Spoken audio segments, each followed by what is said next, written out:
Marcus, Elena, and Dr. Sarah Chen entered the forest, ignoring the rotting, danger closed sign at the trailhead. Moss and vines hid the warning words. The trail was narrow, wet and overgrown, the fog curling around the trees. The air smelled damp and heavy. Marcus cut through a thick vine with his machete.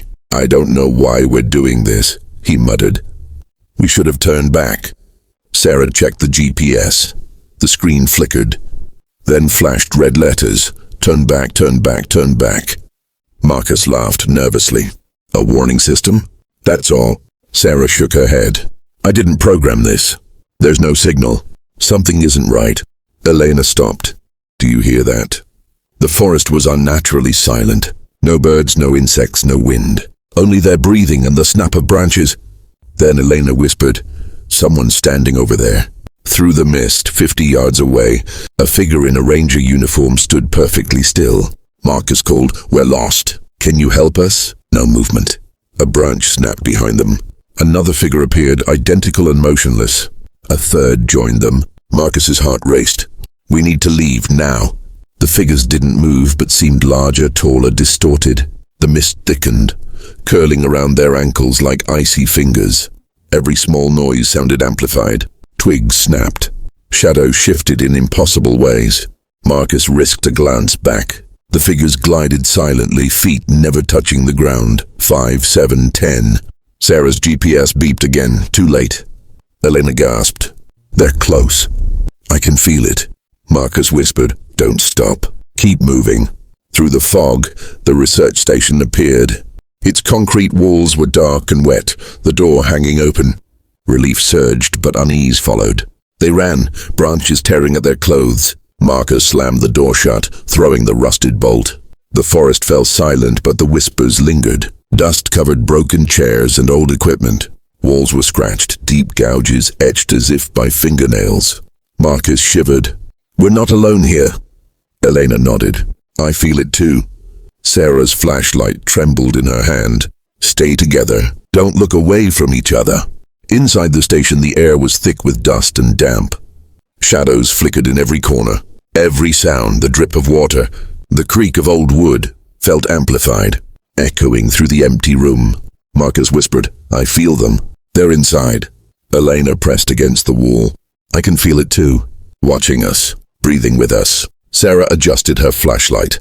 "We need to find a safe spot. Maybe a back room somewhere they can't reach us." Then Marcus noticed movement near the doorway. A figure in a ranger uniform glided silently across the floor. Its pale, blank face was impossible to read, but its eyes seemed to pierce him.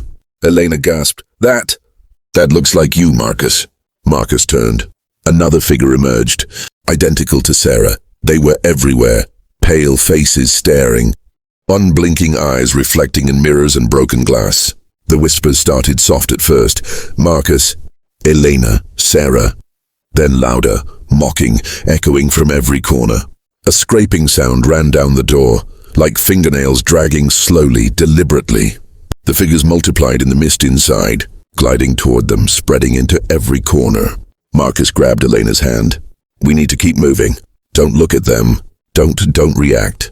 They moved toward a narrow hallway. Shadows stretched, twisting in ways that made the walls feel alive. Every step seemed to take forever. The temperature dropped, chilling them to the bone. Elena glanced at a mirror. Their reflections stared back, pale green eyes unblinking, smiling slightly too wide. "They're wearing us," she whispered. Marcus shook his head, heart pounding. "We have to get deeper into the building. Maybe we can find a room to hide." The whispers grew louder, turning into laughter.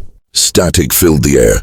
The station itself felt alive, bending, warping, guiding them deeper into darkness. Sarah whispered, voice trembling, "Why are they doing this?" Marcus swallowed hard. "I don't know. We stay here, we find out the hard way." With hands clasped together, they pressed on down the hallway, hearts hammering, every nerve alert, fear and curiosity mingling with every cautious step.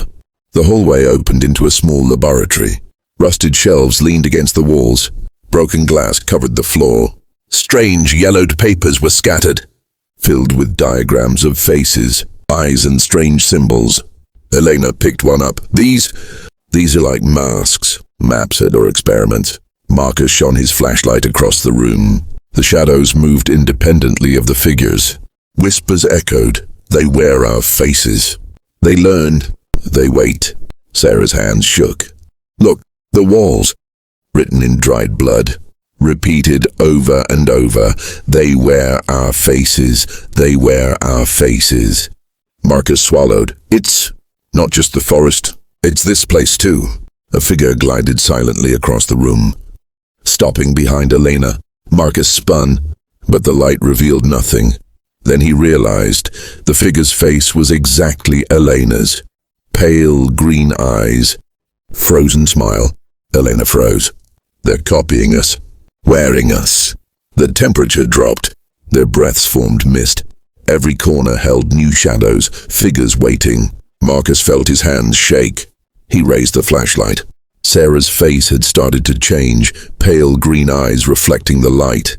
The whispers became voices. When did you stop being you? Marcus turned to the door. It rattled, fingernails dragging down the metal. Laughter echoed from the walls. The station seemed alive. Elena clutched Marcus's arm.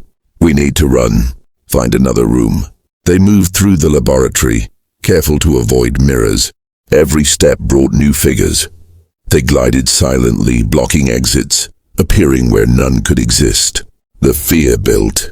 Every heartbeat thudded in their ears. Sarah whispered, trembling, "If we leave, will they follow us outside?" Marcus shook his head. "Doesn't matter. We have to keep going." They entered a small concrete storage room. Dust and old tools covered the floor. The air was thick. Shadows danced as their flashlights trembled. Marcus's heart pounded. "I feel something inside me, changing." Elena's eyes widened. "Me too, my hands. They feel wrong, heavy, cold." Sarah's voice cracked. "It's the forest. Or the station, or both. It's taking us." Suddenly, a figure appeared in the doorway. Marcus's own face. Pale green eyes. Frozen smile. Behind it, another figure, Sarah, identical. They stepped closer. "We've always been here," the figures said, voices flat and mechanical. "When did you stop being yourself?" Marcus backed into a corner. The walls seemed to stretch, enclosing him. His own reflection in a cracked panel shifted. His eyes pale green. His smile too wide. Elena gasped. "It's wearing us. Copying us. We're becoming them." Fingernails scraped metal. Whispers turned to laughter. The figures circled them. Marcus's head spun. Thoughts twisted. Memories faded. Fear and curiosity combined. He wanted to know what would happen. But terror froze him. Sarah whispered, "Look, in the mirror." Marcus did. His face wasn't fully his. Pale green eyes stared back, smiling unnaturally. The forest and station had chosen. 2 weeks later, a rescue team reached the trailhead. The station's door swung open easily. Inside, dust-covered chairs, broken equipment and walls marked with deep scratches. No one was there, at least no one human. 3 of the rescue team stayed to finish paperwork. They didn't notice faint whispers or pale green glints in the shadows. Outside, the forest waited patient. The trail remained closed, moss-covered warning signs. Mist curled between the trees. The 3 who stayed never blinked. Smiles stretched too wide. Eyes reflected pale green. Whispers followed them outside, ready to wear the next faces. The forest had learned, and it would not forget.